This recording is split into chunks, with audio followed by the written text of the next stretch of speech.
Talvez você não tenha percebido, mas ao longo dos últimos anos, os animes como a gente assistia mudaram muito. E no programa de hoje a gente vai falar sobre a censura nos animes, sobre uma lei que deu muito o que falar no Japão e como tudo isso tem impactado a gente aqui no Brasil. Exatamente. Não é? Não é pouca coisa, mas ao mesmo tempo, eu diria que há males que vem pro bem. Talvez. Né? Pode ser. A A gente hoje vai conversar com o Anderson e com a Vanessa também, né? Estão aqui para discutir o tema. Inclusive, a pauta que veio de uma pesquisa do Anderson falando sobre... que pesquisou sobre censura num Blu-ray. Na verdade, assim, tudo começou porque foi lançado um pack de Blu-ray lá no Japão com os filmes de Dragon Ball. Vários filmes de Dragon Ball. Os antigos. Os antigos. E aí o filme Broly 3, que é o filme do Bio Broly, né? Que é o pior, enfim.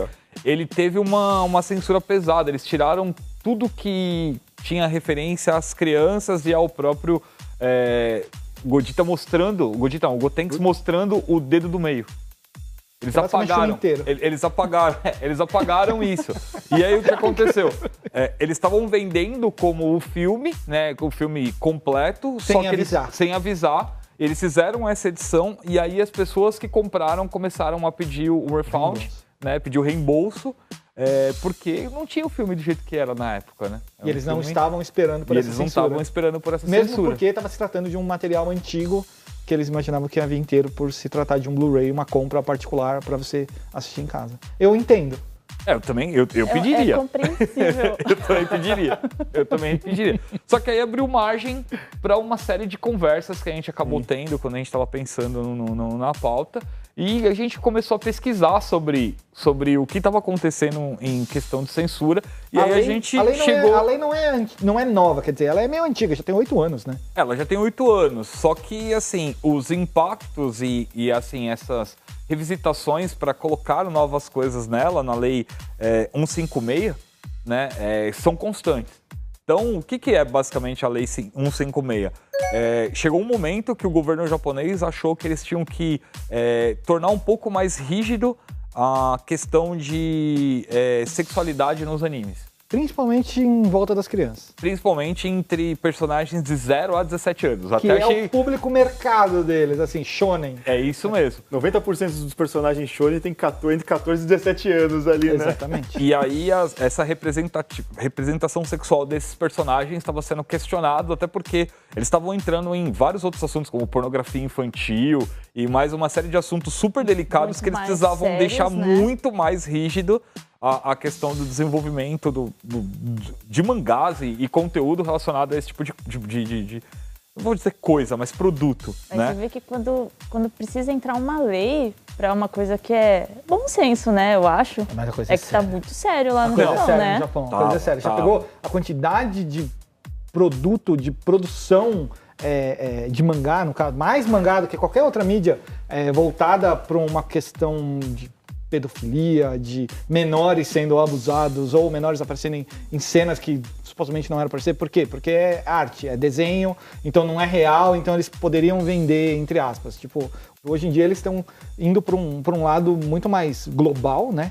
Talvez até pensando em exportação, ou mesmo não em exportação, mas o que o mundo está vendo do Japão, porque é muito isso também, né? Um dos pontos, assim, existem muitos artigos sobre essa lei, assim, as discussões foram gigantes, demoraram bastante, várias indas e vindas. A federação entrou contra, né, de advogados, dos roteiristas. Teve várias coisas, e aí, no final das contas, ela foi aprovada como juventude retratada. Ela foi um pouco mais suavizada depois dessa grande quantidade de reclamações, suavizada em alguns quesitos, mas a questão, tanto da representatividade sexual, ela continuou bem rígida, foi dura, mas não vai impactar tanto os mangás, os animes, quanto a gente imagina, assim, porque quando a gente entra em termos de censura, muitas pessoas falam que por causa dessa lei, por exemplo, as crianças não estão sendo mais usadas em mangá, por exemplo, lutando. Não tem nada a ver uma coisa com a outra, então é bom deixar isso bem separado mesmo. Então daqui a pouco a gente volta para falar mais um pouquinho sobre essa censura e a Lei 156 no Japão. Não sai daí. Quem é o mais forte? O oferecimento Jump Force. Cansado de perder tempo em discussões intermináveis com seus amigos a respeito de teorias relativistas sobre quem de fato é mais forte no mundo da ficção? uma Genkidama ou um Rasen Shuriken, Star Platinum ou Hokuto Shinken, Nen ou energia espiritual, Ki ou Cosmo.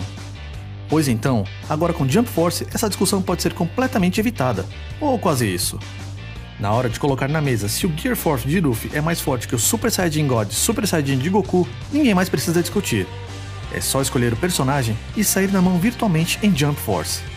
Não há lore que resista a um combate bem estruturado e respeitoso, com ambos os personagens utilizando suas técnicas mais memoráveis dos seus respectivos universos. Quer dizer, respeitoso até alguém perder. Aí o famoso Trash Talk toma conta do recinto. Se já sabe quem é o mais forte, apenas escolha o personagem e faça com que todos no recinto mudem de opinião.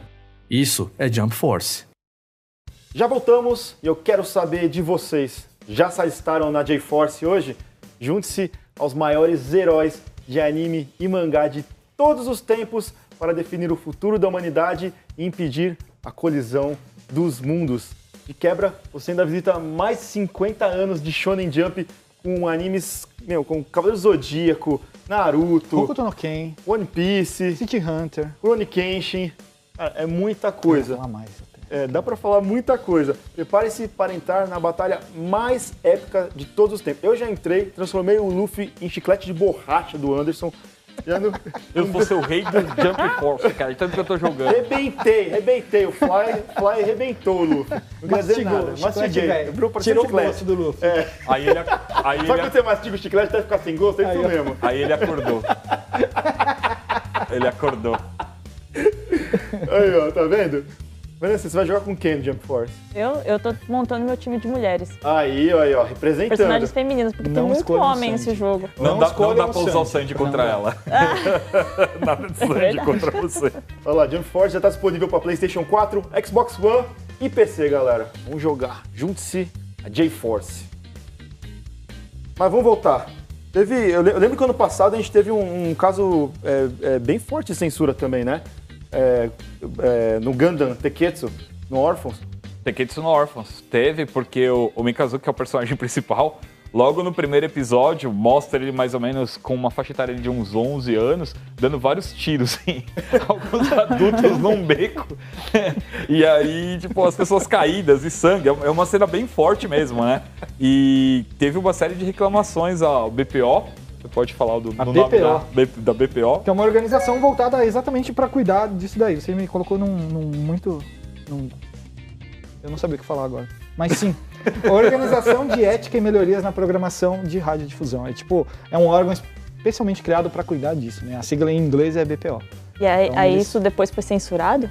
Então, aí eles comunicaram a Sunrise, e a Sunrise teria que colocar um aviso no lançamento do Blu-ray, explicando que aquela série tem essas cenas de violência e tal, e colocando uma faixa etária de idade para as crianças, para as pessoas assistirem aquilo. Faz muito sentido, acho que tem mais que ter mesmo, e já aos poucos a gente vai criando essa ideologia, a gente começa a evoluir junto com a pedagogia no geral, com tudo que diz respeito ao que pode e o que não pode ser mostrado para criança, porque é muito errado a gente só usar o nosso passado como, no meu tempo podia, no meu tempo, sabe? Tudo evolui, sabe? E aí as pessoas vão vendo que, na verdade, não pode tanto assim, né? Isso me leva também a um fato mais recente com o Goblin Slayer, que o pessoal também caiu matando por causa da censura, que não tinha censura, né, basicamente, né? As pessoas estão ficando mais de olho. As pessoas falam, o Japão não liga. Não, o Japão liga, mas o caso do olha. Goblin Slayer foi o que teve uma resolução um pouco diferente. As pessoas choveram de reclamação na BPO também, só que quando a BPO cruzou o horário com as cenas e tal, eles falaram que não tinham o que fazer, que tava ok. Nesse ponto não teve problema. Sabe? Você vai desde que esteja nas regras. Mas teve casos... Os próprios japoneses também reclamaram. Não foi só no Ocidente Não, os japoneses reclamaram. Não era só questão de censura, era questão de posicionamento, de ideologia, era muita coisa. Então o pessoal tem que entender também que, se um anime passa às 9 horas da manhã, tipo Dragon Ball, ele vai ter uma censura X. Se ele passa meia-noite, 1 hora da manhã, vai ser uma censura Y, né? Já para um outro público. Censura e ideologia, né? Você tem que saber para quem você está escrevendo a história também. Não, exatamente. E a censura no Japão é legal que ela não funciona só para dar essa regulada na parte de sangue ou parte de conteúdo sexual. O Gundam, a primeira série do Tomino, teve um episódio que foi censurado, o episódio 15, por causa da diferença da qualidade da animação. A animação não era boa, eles simplesmente censuraram. Não foi lançado na América do Norte o episódio, porque a animação era ruim. E aí, quando perguntaram pro Tomino... Eles resolveram tirar. Foi tirado. Quando perguntaram pro Tomino, o Tomino falou, então, também tem problema com o diretor de animação. E ele deixou só a frase assim, ele sabe o que ele fez. E esse episódio não foi, cara. Cadê esse órgão que devia estar agora, cara? Tem uns animes com uma animação muito bizarra, cara. Devia estar agindo agora. Mas aí, no caso, isso aí é uma pessoa da produção que resolveu tirar, né? Coisa, não é uma lei que, tipo, animes de baixa qualidade devem ser tirados. Devia ter, ó. Não, tá ruim. Tem um outro caso interessante, que é quando uma ação que é reproduzida no anime aconteceu muito semelhante na vida real. Verdade. Eles não podem mais. Não pode mais basear em fatos reais. O Fullmetal Panic Fumofo, ele teve um episódio que teve um sequestro que foi igual um sequestro, muito parecido com um sequestro que aconteceu em Tóquio. Aí esse órgão entrou em ação e pediu para eles mudarem o episódio. Tirar do ar, basicamente. Ou cortar. Não, é mudar. Mudar para diferenciar. Bom senso, né? Claro. Eu lembro que teve um anime que eles acabaram segurando por quase um ano, que é aquele Tokyo Magnitude, por causa que era baseado em coisa de terremoto e tudo mais. Tinha acabado de acontecer um terremoto no Japão lá que teve várias vítimas e tudo mais. Eles seguraram também. Eles seguraram, falaram, não, vamos segurar um pouquinho, né? Tá muito recente, melhor não lançar esse anime agora. Tem que você falou, é verdade mesmo. Vocês acham que essa censura pode atrapalhar o sucesso do anime de alguma maneira? Eu acho que não, cara. Porque a partir do momento que na obra do começo o cara cria a história já pensando nisso, deixa de ser a censura, você nem vai lembrar que teve. Agora, se você coloca e tira quando é coisa do passado, você vai reparar, mas quando é coisa nova que você está criando, e você já cria 100, pode ser censura, o cara queria colocar, mas não vou colocar por causa dessa lei, então vou mudar. Mas aí já não sei. Mas acho que depende de para quem que a obra é direcionada, né? Se é direcionada para as pessoas assim mais velhas, eu acho que não tem por o direcionamento de obra é tudo, o artista né? se censurar por causa disso, mas ele tem que saber que ele não está vendendo para criança. Exato. Né? Mas e você? Conhecia essa lei? Estava por dentro da censura que rolava? Concorda? Que rola, né? Que tá rolando. Concorda com isso? Discorda? Fala pra gente nos nossos comentários, na nossa página. Na nossa página não. Nosso canal no YouTube. Nosso canal. Deixa um like, compartilha e se inscreva. Por hoje é só. Até o próximo programa.